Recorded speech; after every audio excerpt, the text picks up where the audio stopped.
ನೌಕರರ ಸಂಘ ಮುಳಬಾಗಿಲು ಶಾಖೆ ವತಿಯಿಂದ ಇದನ್ನ 2026-27ನೇ ಸಾಲಿನ ನಿವೃತ್ತ ನೌಕರರ ಸಮ್ಮೇಳನವನ್ನ ಇದನ್ನ ಯೋಗಿನಾರಾಯಣ ಕಲ್ಯಾಣ ಮಂಟಪದಲ್ಲಿ ಹಮ್ಮಿಕೊಂಡಿದ್ದು, ಈ ಒಂದು ಕಾರ್ಯಕ್ರಮದ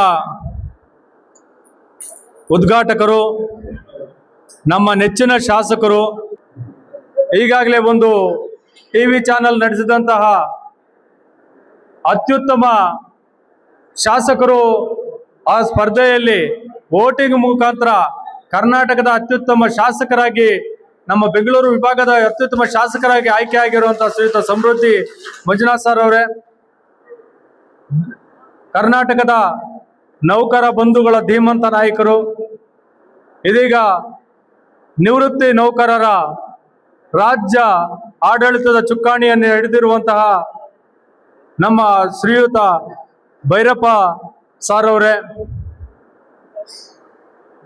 ಈ ಒಂದು ಕಾರ್ಯಕ್ರಮದಲ್ಲಿ ಹಾಜರಿರುವಂತಹ ನಮ್ಮ ಜಿಲ್ಲಾ ಅಧ್ಯಕ್ಷರು ಆದಂತಹ ಶ್ರೀಯುತ NV ಆಂಜನಪ್ಪನವರೇ, ಅದೇ ರೀತಿ ವೇದಿಕೆಯ ಮೇಲೆ ಇರುವಂತಹ ಎಲ್ಲ ರಾಜ್ಯದ ಪದಾಧಿಕಾರಿಗಳು ಹಾಗೂ ಜಿಲ್ಲಾ ಪದಾಧಿಕಾರಿಗಳು ಹಾಗೂ ತಾಲೂಕು ಪದಾಧಿಕಾರಿಗಳು ಹಾಗೂ ನನ್ನ ನೆಚ್ಚಿನ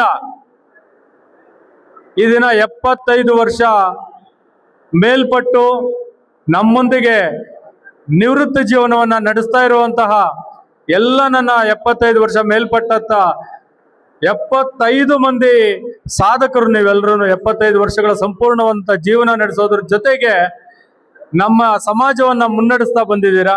ತಮಗೆ ಧನ್ಯವಾದಗಳನ್ನು ತಿಳಿಸ್ತಾ ಇದ್ದೀನಿ. ಹಾಗೂ ನನ್ನ ಎಲ್ಲ ಆತ್ಮೀಯ ನಿವೃತ್ತ ಸಹೋದರ ಸಹೋದರಿಯರೇ, ಈ ಒಂದು ದಿನ ನಮ್ಮ ಮುಳಬಾಗಿಲು ತಾಲೂಕಿನಲ್ಲಿ ನಮ್ಮ ನಿವೃತ್ತ ನೌಕರರ ಸಂಘದ ಪರವಾಗಿ ನಮ್ಮ ರಾಜ್ಯಾಧ್ಯಕ್ಷರು ಕಳೆದ ರಾಜ್ಯ ಸಭೆಯಲ್ಲಿ ಒಂದು ಕರೆಯನ್ನು ಕೊಟ್ಟರು.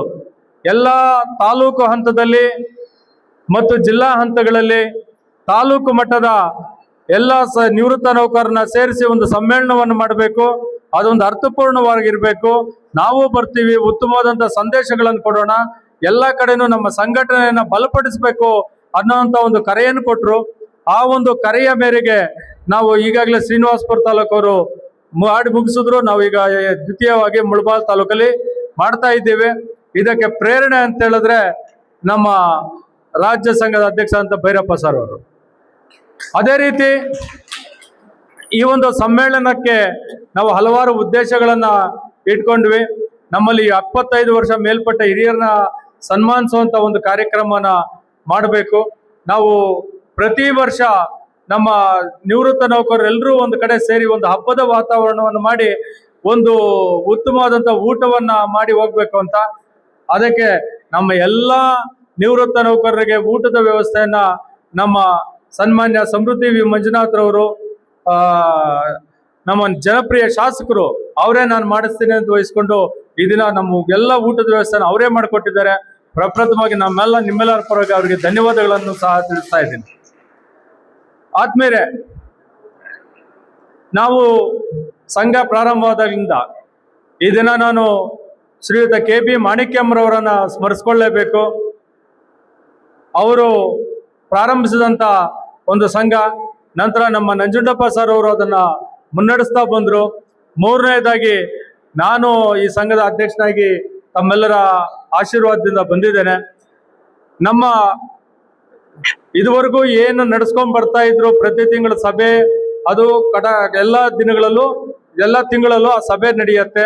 ಆ ಸಭೆಯಲ್ಲಿ ನಮ್ಮ ಕುಂದುಕೊರತೆಗಳ ಒಂದು ವಿನಿಮಯ ಆಗತ್ತೆ. ಆ ಕುಂದುಕೊರತೆಗಳಿಗೆ ಸ್ಪಂದಿಸುವಂತ ಕಾರ್ಯಗಳು ಆಗಿದೆ.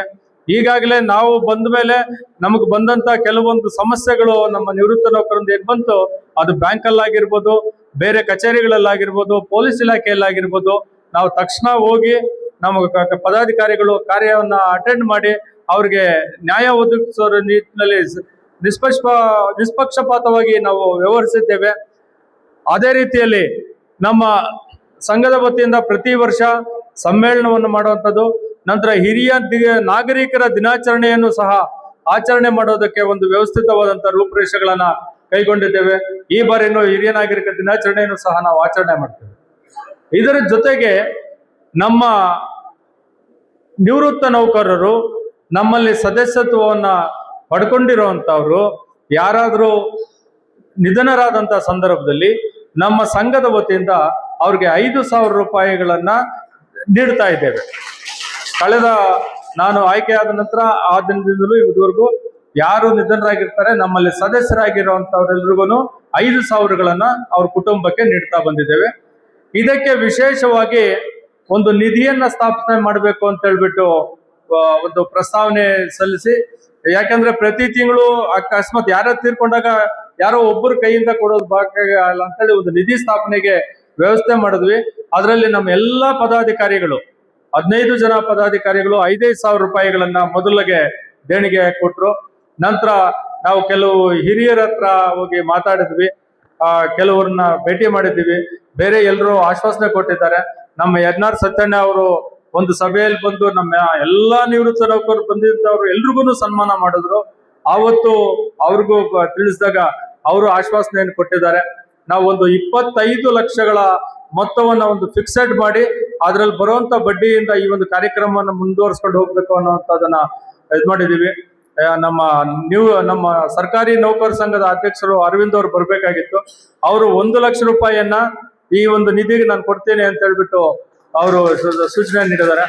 ಅದೇ ರೀತಿ ನಮ್ಮ ಕಾರ್ಯದರ್ಶಿಗಳಾದಂತ ಮುನರತ್ನಯ್ಯ ಸರ್ ಅವರು 25,000 ರೂಪಾಯಿಗಳನ್ನು ಕೊಡ್ತೀವಿ ಅಂತ ಹೇಳಿದ್ದಾರೆ. ಈ ರೀತಿಯಾಗಿ ನಾನು ನಮ್ಮ ಶಾಸಕರಲ್ಲಿ ಒಂದು ಮನವಿಯನ್ನು ಮಾಡ್ತಾ ಇದ್ದೇನೆ. ಈ ನಿಧಿಗೆ ತಮ್ಮ ಕಡೆಯಿಂದ ಮತ್ತು ತಮ್ಮ ಬಳಗದ ಕಡೆಯಿಂದ ಹಾಗಾದ್ರೆ ಅದು ಶಾಶ್ವತವಾದಂತಹ ಫಂಡ್ ಆಗಿ ನಾವು ಮಾಡ್ತೀವಿ, ಅದರಲ್ಲಿ ಯಾವ್ದನ್ನು ಕೊಟ್ಟಲ್ಲ. ನಾವು ನಿವೃತ್ತ ನೌಕರ ಸಂಘದಲ್ಲಿ ಇದುವರೆಗೂ ಏನ್ ದುಡ್ಡನ್ನು ಹಾಕಿದ್ದೀವಿ, ಯಾವುದೇ ದುಡ್ಡನ್ನ 1 ರೂಪಾಯಿಯನ್ನು ಹೊರಗಡೆ ತೆಗೆದಿಲ್ಲ, ಇನ್ನು ಮುಂದೆ ತೆಗೆಯೋದು ಇಲ್ಲ. ನಾವು ಸದಸ್ಯತ್ವ ಏನ್ ಕೊಟ್ಟಿದ್ದೀರಾ ಎಲ್ಲಾನು ಖರ್ಚು ಮಾಡಿ ದಾನಿಗಳಿಂದ ಮತ್ತೊಂದು ಕಡೆಯಿಂದ ನಾವು ಕಾರ್ಯಕ್ರಮವನ್ನು ಮುಂದುವರಿಸಿಕೊಂಡು ಹೋಗ್ತೀವಿ, ನಾವೇ ಮಾಡ್ಕೊಂಡು ಹೋಗ್ತೀವಿ ಹೊರತು ಯಾವುದೇ ರೀತಿಯಲ್ಲಿ ಬ್ಯಾಂಕ್ ಇಂದ ದುಡ್ಡನ್ನ ವಾಪಸ್ ತೆಗೆಯಲ್ಲ. ಅದ್ರಲ್ಲಿ ಬರುವಂತ ಬಡ್ಡಿಯಿಂದ ಮಾತ್ರ ಕೆಲವೊಂದು ಕಾರ್ಯಗಳನ್ನ ಮಾಡ್ತೀವಿ ಅಂತೇಳಿ ಹೇಳ್ತಾ, ಈ ಒಂದು ನಿಧಿಗೆ ಎಲ್ಲರೂ ಸಹಕಾರ ನೀಡ್ತಾ ಇದ್ದಾರೆ. ನಮ್ಮ ಅಲ್ವೇಲಮ್ಮ ಮೇಡಮ್ ಅವರು ಮನೆ 10,000 ರೂಪಾಯಿ ಚೆಕ್ಗಳನ್ನ ಕೊಟ್ಟಿದ್ದಾರೆ.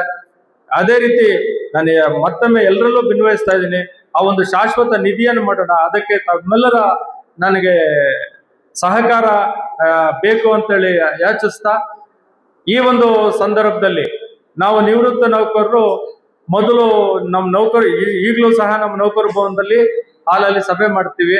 ಬರ್ತಾ ಬರ್ತಾ ನಮ್ಮ ಸಂಖ್ಯೆ ಹೆಚ್ಚಾಗ್ತಾ ಬಂದಿದೆ. ಅಲ್ಲಿ ಒಂದು 60-70 ಜನ ಕೂತ್ಕೋಬಹುದು. ಈ ನಡುವೆ ಸಭೆ ಎಲ್ಲ ಏನಾಗ್ತಾ ಇದೆ, ಮೆಟ್ಲ ಮೇಲೆ ನಿಂತ್ಕೊಂಡು 100 ಚಿಲ್ಲರೆ ಮೇಲೆ ಸಭೆಗೆ ಹಾಜರಾಗ್ತಾ ಇದೆ. ಬರೋದು ತುಂಬಾ ಸಂತೋಷ. ಅದಕ್ಕೆ ಒಂದು ವ್ಯವಸ್ಥೆ ಮಾಡಬೇಕು ಅನ್ನೋಂಥ ನಿಟ್ಟಿನಲ್ಲಿ ನಾನು ನಮ್ಮ ಶಾಸಕರಲ್ಲಿ ಒಂದು ಮನವಿಯನ್ನ ಸಲ್ಲಿಸ್ತಾ ಇದ್ದೀನಿ. ನಮ್ಮ ಮುಳಬಾಗಿಲು ಪಟ್ಟಣದಲ್ಲಿ ಎಲ್ಲಾದ್ರೂ ನಮಗೆ ಒಂದು ನಿವೇಶನವನ್ನ ಕೊಡಿಸಿದ್ರೆ ಆ ನಿವೇಶನಕ್ಕೆ ಅದೇನು ಸರ್ಕಾರಿ ಬೆಲೆ ಏನಾಗತ್ತೆ ಅದರಂತೆ ನಾವು ಕೊಂಡ್ಕೊಳ್ಳಕ್ಕೆ ಇದು ಮಾಡ್ತೀವಿ. ಒಂದು 100 ಕನಿಷ್ಠ ಒಂದು ಇದ್ರೆ ಒಂದು ದೊಡ್ಡ ಈ ತರದ ಒಂದು ಹಾಲ್ ಹಾಕೊಂಡ್ರೆ ಇಲ್ಲ, ಜಾಗ ಇಲ್ಲ. ನಾವು ಸರ್ಕಾರಿ ನೌಕರ ಸಂಘದಲ್ಲಿ ಮೇಲ್ಗಡೆ ಸಭೆ ಮಾಡ್ಕೊಂತ ಇದೀವಿ ಅಷ್ಟೇ. ಇದಕ್ಕೆ ನಮ್ಮ ತಮ್ಮೆಲ್ಲರ ಪರವಾಗಿ, ನಮ್ಮ ಸಂಘದ ಪರವಾಗಿ ಸಾಹೇಬರಿಗೆ ಒಂದು ಭಿನ್ನ ಒತ್ತಳೆಯನ್ನ ಇದೇ ಸಂದರ್ಭದಲ್ಲಿ ಅರ್ಪಿಸ್ತಾ ಇದ್ದೇವೆ.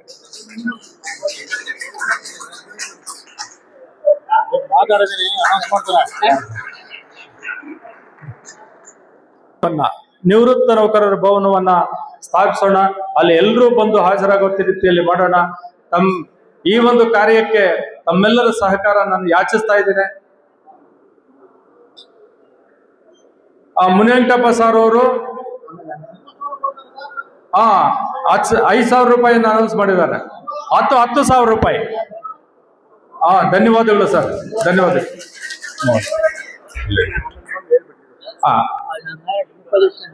ದಯವಿಟ್ಟು ಈಗ ಬೇಡ, ಆಮೇಲೆ ಇದ್ರ ಬಗ್ಗೆ ಇದು ಮಾಡೋಣ. ಸರಿ ಸರ್, ಸಂತೋಷ. ನಮ್ಮ MLA ಸಾಹೇಬ್ರಿಗೆ ಹಾಕ್ಬಿಡಿ, ಅವರೇ ಭವನ ಕಟ್ಸ್ಕೊಟ್ಬಿಡ್ತಾರೆ, ನಾವು ಸೇರ್ಕೊಂಡು. ಈ ಸಂದರ್ಭದಲ್ಲಿ ನಮ್ಮ ಎರಡು ಮಹತ್ ಕಾರ್ಯಗಳು, ಒಂದು ಶಾಶ್ವತ ನಿಧಿಯನ್ನು ಸ್ಥಾಪನೆ ಮಾಡುವಂಥದ್ದು, ಇನ್ನೊಂದು ನಮ್ಮ ನಿವೃತ್ತ ನೌಕರ ಭವನವನ್ನ ಕಟ್ಟುವಂಥದ್ದು. ಈ ಎರಡೂ ಕಾರ್ಯಗಳು ನಮ್ಮ ಮುಖ್ಯ ಅಜೆಂಡಾ ಆಗಿದೆ. ಅದು ಹೊರತುಪಡಿಸಿ ಪ್ರತಿ ತಿಂಗಳು ನಮ್ಮ ರಾಜ್ಯ ಸಂಘದಿಂದ ಏನು ನಿರ್ದೇಶನ ಬರುತ್ತೆ, ಆ ನಿರ್ದೇಶನದಂತೆ ನಮ್ಮ ಇನ್ನೂ ಹಲವಾರು ಬೇಡಿಕೆಗಳನ್ನು ಸಹ ಇದ್ದಾವೆ. ಆ ಬೇಡಿಕೆಗಳ ಈಡೇರಿಕೆಗಾಗಿ ನಾವು ಅವಿರತವಾಗಿ ಶ್ರಮಿಸೋಣ. ನಾವು ನೀವು ಎಲ್ಲರೂ ಒಟ್ಟಾಗಿ ಹೋಗೋಣ. ದಯವಿಟ್ಟು ಪ್ರತಿ ತಿಂಗಳು ಸಭೆಗಳಿಗೆ ನಾವು ಆಗಮಿಸಿ ತಮ್ಮ ಸಲಹೆ ಸೂಚನೆಗಳನ್ನು ನೀಡಬೇಕು ಅಂತೇಳಿ ನಾನು ಮತ್ತೊಮ್ಮೆ ತಮ್ಮೆಲ್ಲರಲ್ಲಿ ವಿನಂತಿಸ್ಕೊಳ್ತಾ, ಇದಕ್ಕೆ ನಮ್ಮ ಮುಗಿಸಿ ನನ್ನ ಈ ಒಂದು ಪ್ರಾಸ್ತಾವಿಕ ನುಡಿಗಳನ್ನ ಮುಗಿಸ್ತಾ ಇದ್ದೇನೆ. ಜೈ ಹಿಂದ್, ಜೈ ಕರ್ನಾಟಕ.